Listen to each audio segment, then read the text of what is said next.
ધોરણ 9 અને તેનું ચેપ્ટર છે 10મું, જેનું નામ છે ભારતીય સંસ્કૃતિની સિદ્ધિ. આ ચેપ્ટરમાં કઈ વાત છે હમણાં કહું. પહેલાં એના કર્તા વિશે જોઈ લઈએ, કારણ કે એના કર્તાની માહિતી આપણે ખૂબ જરૂરી છે અને મોટા પ્રશ્નમાં આપણે હર વખતે લખીએ છીએ. તો અહીંયા ધ્યાન આપજો. વિનાયક નરહરી ભાવે એનું નામ છે, જેને આપણે વિનોબા ભાવે તરીકે ઓળખીએ છીએ.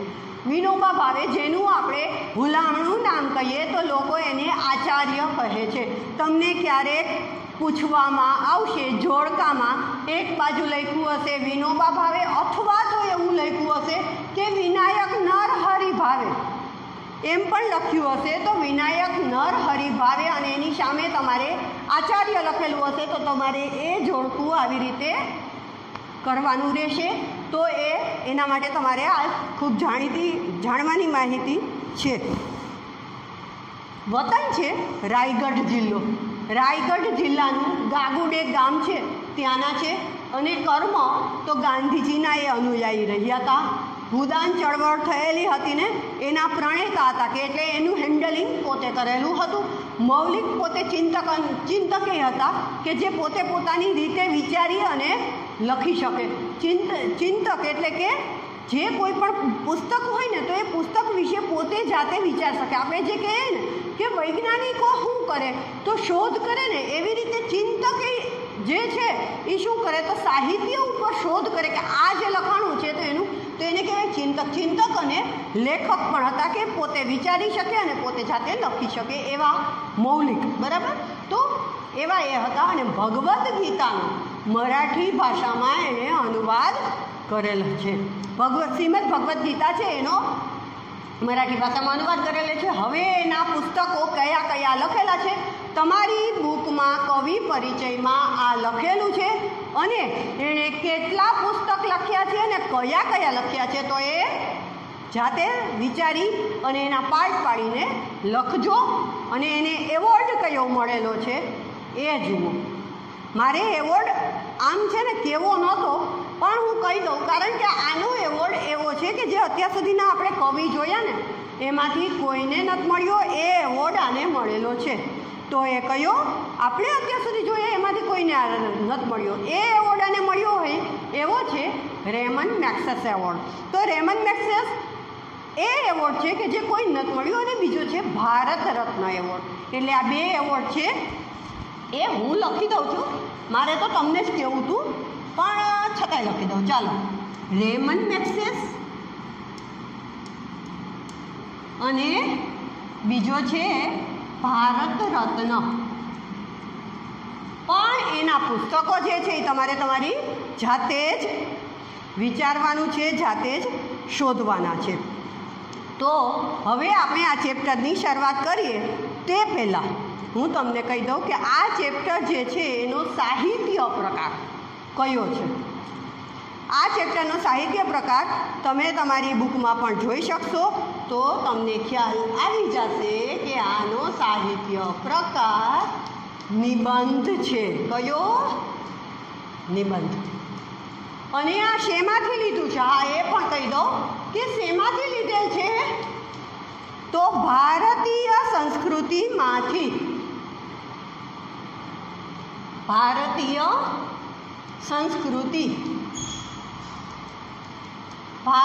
સંસ્કૃતિમાંથી આ લીધેલ ચેપ્ટર છે. અને ખૂબ સરસ છે. આમાં જે વાત કરી છે ને, આમાં જે વાત કરી છે એના વિશે એ કયા પોઈન્ટ વિશે વાત છે એ હું તમને માત્ર જણાવી દઉં કે આમાં એક તો પ્રકૃતિ આપણી કેવી હોય, આપણી પ્રકૃતિ, આપણી વિકૃતિ અને પ્રત્યેક માણસની એવી રીતે આપણી સંસ્કૃતિ. પ્રકૃતિ, વિકૃતિ અને સંસ્કૃતિ આ ત્રણેયને એણે દર્શાવી છે. અને ત્યારબાદ ભારતીય સંસ્કૃતિને એણે દર્શાવી છે. ભારતીય સંસ્કૃતિ કે ભારતીય સંસ્કૃતિ આપણી કેવી હતી, કેવી છે, કેવી હોવી જોઈએ વગેરેની વાત કે કેવી છે એના માટેની એ વાત ખૂબ સરસ રીતે કરે છે. તો આપણે ચેપ્ટરમાં અહીંયા ધ્યાન આપીએ. ચાલો, તો એમ કે છે પ્રકૃતિ એટલે શું? જુઓ, પાઠની શરૂઆત જ એણે ત્યાંથી કરી છે કે પ્રકૃતિ એટલે શું. તો પ્રકૃતિ એટલે એને ટૂંકમાં કહી દીધું કે પ્રકૃતિ આપણો જે સહજ સ્વભાવ છે એ પ્રકૃતિ છે. આપણો જે સહજ સ્વભાવ છે એ પ્રકૃતિ છે. તો વિકૃતિ એટલે શું? તો સહજ સ્વભાવ છે ને એનાથી નીચે ઉતરી જવું, કે એનાથી નીચું વર્તન કરવું, સહજ સ્વભાવથી ખરાબ વર્તન કરવું એને કહેવાય વિકૃતિ. અને સહજ સ્વભાવથી ખૂબ ઊંચું વર્તન કરવું, ઊંચું રહેવું, તો એને કહેવાય સંસ્કૃતિ. એટલે સહજ સ્વભાવથી નીચું અને સહજ સ્વભાવથી ઊંચું, સહજ સ્વભાવથી નીચું રહેવું એ વિકૃતિ છે, સહજ સ્વભાવથી ઊંચું રહેવું એ સંસ્કૃતિ છે. તો પ્રકૃતિ, વિકૃતિ અને સંસ્કૃતિ આવા 3 વિભાગમાં એણે આ વાત કરેલી છે. બરાબર. તો પ્રકૃતિ છે ને એ બંનેમાં વચ્ચે છે, કે પ્રકૃતિ નીચી નથી ને ઊંચી નથી, પણ એ નોર્મલ છે, વચ્ચે છે, મધ્યમાં છે, એવી છે. એ સહજ છે કે જે માણસમાં, પ્રત્યેક માણસમાં હોય જ છે. એને આપણે બદલવી પડે છે, એને સંસ્કૃતિ તરફ વાળવી પડે છે, એવું એ કહે છે. પણ પ્રકૃતિ આપણામાં સહજ છે. ક્લિયર? તો હવે પ્રકૃતિ, વિકૃતિ અને સંસ્કૃતિ એને સમજાવવા માટે એણે એક ઉદાહરણ આપેલું છે કે આપણને ભૂખ લાગવી આપણને, તો એ આપણી પ્રકૃતિ છે કે ભૂખ લાગે છે અને આપણે ખાઈ લઈએ છીએ. ભૂખ લાગે ને આપણે જમી લઈએ છીએ ને, તો એ આપણી પ્રકૃતિ છે. પણ આપણને ભૂખ લાગી નથી, આપણને ભૂખ નથી લાગી છતાંય ખાઈ લેવું, તો એ શું છે? એ વિકૃતિ છે. એ વિકૃતિ છે. હવે સંસ્કૃતિ કહો કે ભૂખ તો લાગી છે અને છતાંય નથી ખાવું. ભૂખ લાગી છે અને છતાંય નથી ખાવું. એકાદશી છે, વ્રત છે, સામું પડેલું છે, નથી ખાવું, તો એને કહેવાય સંસ્કૃતિ. તો આ પ્રકૃતિ, વિકૃતિ અને સંસ્કૃતિને સમજાવવા માટે એણે એક ખાવાનું એક ઉદાહરણ આપણી સમક્ષ રાખેલું છે. બીજું એક એને કીધું કે આપણે પ્રકૃતિ એટલે આપણે મહેનત કરીએ અને આપણે કમાઈએ છીએ અને એ આપણે ભોગવીએ. મહેનત કરીને ખાવું તો એને કહેવાય પ્રકૃતિ. મહેનત ન કરવી અને બીજાનું પડાવી લેવું, બીજાનું લઈ લેવું, તો એને કહેવાય વિકૃતિ. અને આપણે કમાઈએ છીએ, આપણું જ છે, છતાંય બીજાને દીધા વગર તો હું ન જ ખાઉં, તો એને કહેવાય સંસ્કૃતિ. આ પ્રકૃતિ, વિકૃતિ અને સંસ્કૃતિના એને આવી રીતે વિભાગ કરીને આ 3 વાતને સમજાવી છે. તો આ તમે વાત સમજી લેજો. હવે એને સંસ્કૃતિ વર્ધન કરવું છે તો એના માટે શું કરવું જોઈએ એ વાત એ સમજાવતા કહે છે કે પ્રત્યેક માણસ અને પશુ એ બંને અલગ અલગ છે. પ્રત્યેક એ બંનેમાં ફરક છે, એ માણસને સમજાવવું જોઈએ.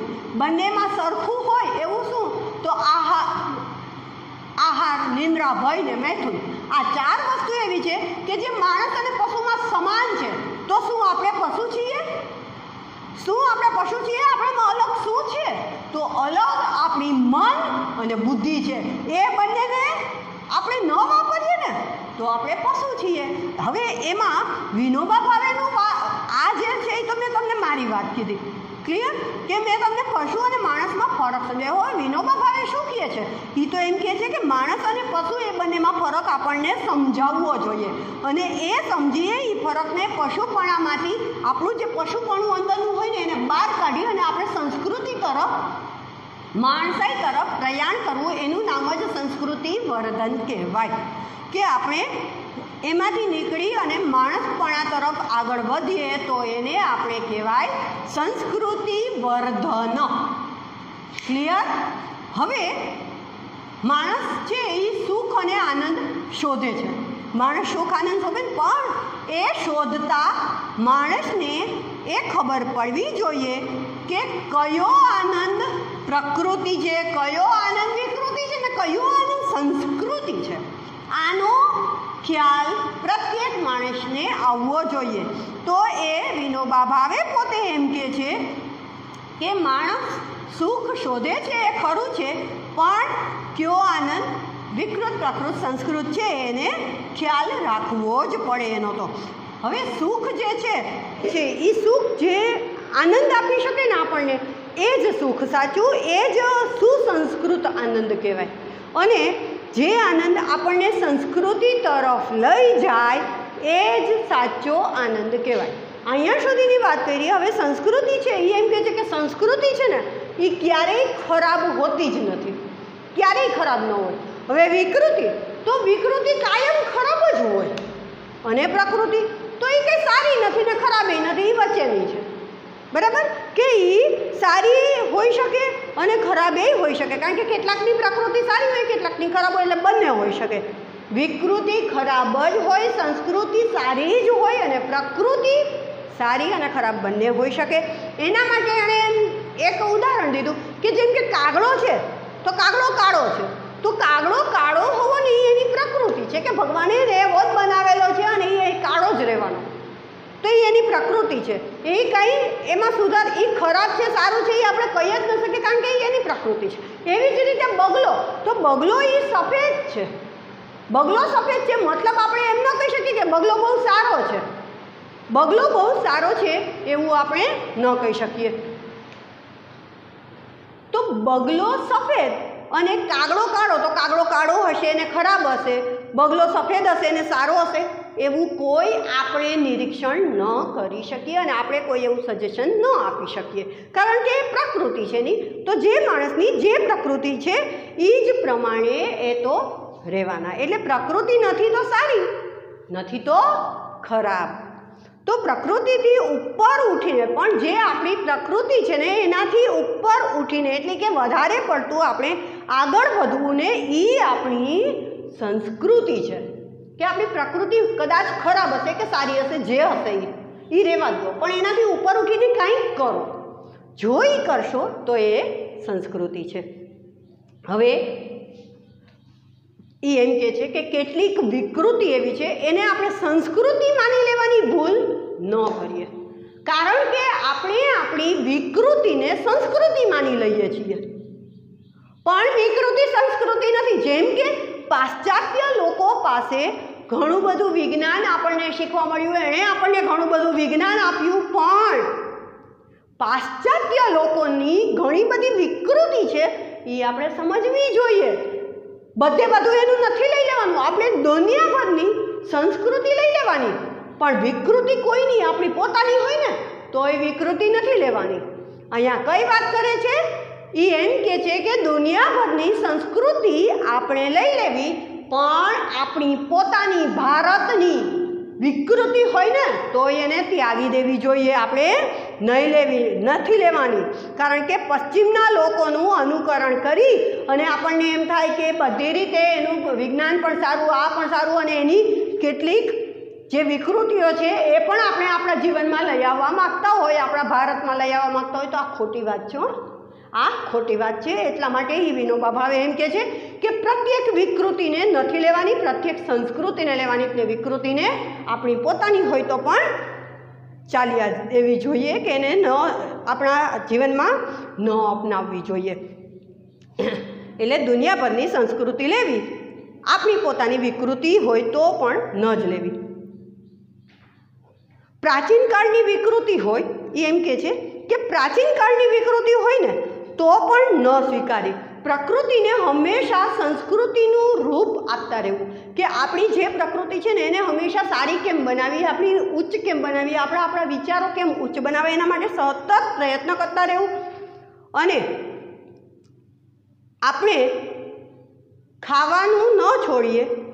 આપણે જે કહીએ ને કે આપણને ચાલો સંસ્કૃતિ એવી કીધી, હમણાં વિનોબા ભાવે છે એણે આપણને એવું વાત કરી કે સંસ્કૃતિ એટલે શું? તો જે માણસને ભૂખ લાગી છે અને છતાંય નથી ખાતા, જેમ કે એ એકાદશી વગેરે રહે છે ત્યારે, તો એ એની સંસ્કૃતિ છે. પણ એ એમ કહે છે કે ચાલો એ પણ નથી થતું, આપણે ખાવાનું ન છોડી દઈએ. પણ આપણે એ તો કરી શકીએ ને કે આપણે માંસાહાર છોડી દઈએ, માંસાહાર ન કરીએ. તો આ આપણે આપણી પ્રકૃતિથી ઉપર ઉઠીને કંઈક કર્યું કહેવાય. ખાવામાં સંયમ રાખવો એ સંસ્કૃતિ તરફનું આપણું ડગલું કહેવાય. કે આપણે આપણા ખાવામાં જે છે એ આપણી સામે પડ્યું છે છતાંય નથી ખાવું, ભૂખ લાગી છે છતાંય નથી ખાવું, એને સંયમ કહેવાય. બરાબર. હવે જેમ જેમ આપણે છે ને કહેવાય ને કે જેટલું વિજ્ઞાન વધશે, જેટલી નવી નવી આપણે શું કહેવાય શોધ થતી જશે, એમ આપણી સંસ્કૃતિ વધતી જશે. કે જેમ આપણે નવી શોધ થશે તો આપણી સંસ્કૃતિ વધારે ને વધારે વધતી જશે. એ વાત સાચી છે. માણસને એકચ્યુઅલી એવું છે કે જેટલું વિજ્ઞાન વધ્યું છે ને એટલે એને માણસને શું છે કે ખાધા જ કરે. કેવી રીતે ખાધા કરે? તો અક્રાંતિયાની માફક એટલે ખૂબ જ ખાવું એને કહેવાય અક્રાંતિયાની માફક, કે અક્રાંતિયાની જેમ ખાધા કરે. કારણ કે માણસને શરીર રચનાની ખબર નથી. એની જે શરીર રચના હોય ને એની ખબર નથી પડતી. જો ખબર પડે ને તો એ આક્રાંતિયાની માફક ખાવાનું છોડી દે. એટલે અક્રાંતિયાની માફક ન ખાવું. માણસ સંસ્કૃતિ વિકૃતિનું પૃથ્થકરણ અત્યારે કરતો થયો છે. અત્યારે માણસને ખબર પડે છે કે સંસ્કૃતિ કઈ, વિકૃતિ, એને પૃથ્થકરણ જુદું પાડવું કે આ સંસ્કૃતિ છે, આ વિકૃતિ છે. અત્યારે જો ભારતની સંસ્કૃતિ જે છે, ભારતીય સંસ્કૃતિની હું વાત કરું છું કે આમાં એણે કરી છે ને, તો ભારતીય સંસ્કૃતિમાં પ્રત્યેક માણસ અત્યારે પૃથ્થકરણ કરતો શીખી ગયો છે કે આ સંસ્કૃતિ છે, આ વિકૃતિ છે, આ સંસ્કૃતિ છે, આ વિકૃતિ છે. એવું પૃથ્થકરણ એટલે અલગ પાડવું. એ અલગ પાડતા એ શીખી ગયા છે. કોઈ પણ માણસ છે એના જીવનમાં આ આવી ગયું છે. ભારતમાં વૈદિક ઋષિઓથી લઈને આજ સુધી એક અખંડ પરંપરા ચાલી આવી. હું દુનિયામાં બીજો કોઈ દેશ એવો નથી જોઈતો કે જેની ભાષામાં 10,000 વર્ષથી એના એ શબ્દ ચાલી આવતા હોય. અહીંયા જુઓ, એ શબ્દ મૂકીએ છે કે ભારતીય સંસ્કૃતિ એવી છે કે જેમાં શબ્દની હારમાળા છે. કેટલા શબ્દો છે અને એ શબ્દો ઉપર રિસર્ચ, શોધ થયા જ કરે કે એક શબ્દમાંથી બીજો, બીજામાંથી ત્રીજો, એમ કરતાં રિસર્ચ થયા જ કરે. જે આપણી ભારતીય સંસ્કૃતિ છે. હું કે બીજો એકેય દેશ એવો નથી જોતો. વિનોબા ભાવે પોતે એમ કહે છે કે હું એટલે નથી કહેતો કે હું આ ભારત દેશનો છું, હું બીજા દેશનું હોત ને તો પણ હું તટસ્થપણે એમ કહી શકત કે ભારતીય સંસ્કૃતિ છે ને એ જ બેસ્ટ છે. અને ભારતીય સંસ્કૃતિની અંદર આ આપણને જોવા મળે છે કે નિષ્પક્ષપણે ભારત વિશે આવું જ કહે કે ભારતનો વિચાર વૈભવ એ કોને શ્રેષ્ઠ માને છે કે એ એમ કહે છે કે ભારત પાસે બધું જ છે. આપણે નદીઓ છે, પર્વતો છે, આપણે જ્યારે કહીએ ને મંદિરો છે, સ્તૂપો છે, આ છે, તે છે, આમ ઘણું બધું વર્ણન કરીએ ત્યારે વિનોબા ભાવે એમ કહે છે કે આ બધું તો છે જ, આપણા ભારત દેશ પાસે આ બધું છે. તો એ કંઈ વિશેષતા નથી, પણ હા, ભારત પાસે કોઈ વિશેષતા હોય ને તો એ કઈ છે? તો એ છે વિચાર સંપદા. કે ભારતની જે વિચાર સંપદા છે ને એ ખૂબ જ મહત્વની છે અને એની પાસે સારામાં સારી વિચાર સંપદા છે. એટલે એમ કહે છે કે હું તટસ્થપણે આ વસ્તુ કહું છું કે હું ભારત દેશનો છું એટલે નથી કહેતો, પણ હું બીજા દેશનો હોત ને તો પણ હું એ સમયે આ જ કહેત કે ભારતની વિચાર સંપદા શ્રેષ્ઠ છે. અહીંયા એ આ વાત કરે છે કે આપણા ઋષિમુનિઓએ શબ્દ ભંડોળ છે એ આપણને ઘણું બધું આપ્યું. ભારતે પોતાના પુરાણા શબ્દોને તોડ્યા નથી કે જે પહેલાંના શબ્દો છે એ બધા ચાલો એને તોડી નાખીએ, એ નથી જોતા. હવે આપણે નવા શબ્દો એ નથી કરતા, નવા જરૂર બનાવ્યા, એણે નવા ખરેખર બનાવ્યા છે. સાચે જ જૂના શબ્દોમાં એના અર્થ, જૂનો શબ્દ હોય ને એનો એ અર્થ એના અર્થ નાખીને તેનો વિકાસ કરેલો છે એ શબ્દનો. એટલે શબ્દ પરંપરા આપણી પાસે છે. બીજું શું કીધું આપણે? વિચાર સંપદા છે અને શબ્દ પરંપરા છે આપણી પાસે.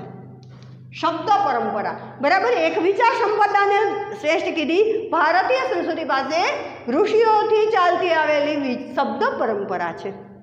ત્યારબાદ યાસ્કાચાર્યએ એમ કીધું. શું કીધું એ સરસ છે, સાંભળો.